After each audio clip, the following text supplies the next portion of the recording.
India के ज़ेर इंतज़ाम कश्मीर के कुपवारा ज़िले में खूबसूरत हिमालयाई सिलसिले के दरमियान वाक़या इस गांव के सिर्फ रास्ते ही दुश्वार नहीं हैं, यहाँ की ज़िंदगी भी मुश्किलात के बीच घिरी हुई है। दिन भर मशक्क़त के बाद जब शाम होती है तो यहाँ के लोग एक नई जद्दोजहद शुरू करते हैं।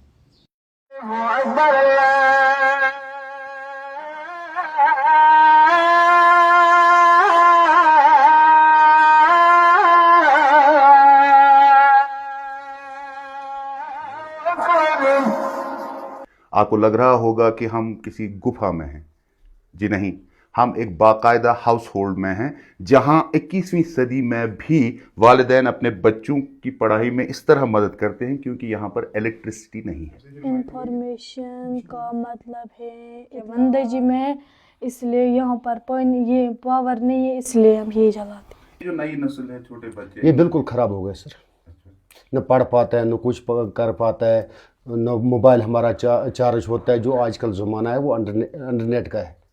जब यहाँ पावर ही नहीं है तो नेट किस पे चलाए। इस सरहदी गांव में बिजली की नायाबी ने खवातीन को सबसे ज्यादा परेशान कर दिया है। बिजली पर चलने वाले आलात बेकार होने की वजह से इन्हें घरों से दूर कुदरती वसाइल से काम लेना पड़ता है। ज़ेर तालीम लड़कियों को आग का धुआं रात के वक्त ही नहीं, दिन भर भी परेशान करता है। पड़ोसी बस्तियों में लोग किचन में जदीद आलात इस्तेमाल करते हैं, लेकिन यहाँ पुराने जमाने की तरह आग जलानी पड़ती है। स्कूल से आकर पढ़ना हो तो मशाल जलाते हैं, उससे आंखें भी खराब हो जाती हैं और गला भी। बहुत लोग बीमार हो गए हैं। हुकाम कहते हैं कि इस गांव में बिजली पहुंचाने में रास्तों की दुश्वारी सबसे बड़ी रुकावट बनी हुई है।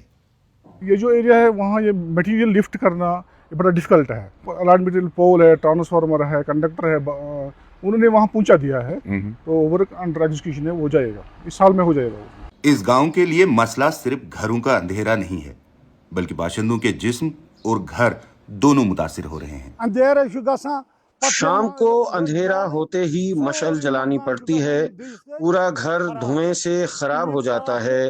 इस धुएं से बड़े हों या बच्चे, पूरा खानदान मुतासर हो जाता है। नस्ल दर नस्ल अंधेरे में रहने के बाद अब लोग नई नस्ल को अंधेरे और धुएं दोनों से बचाना चाहते हैं।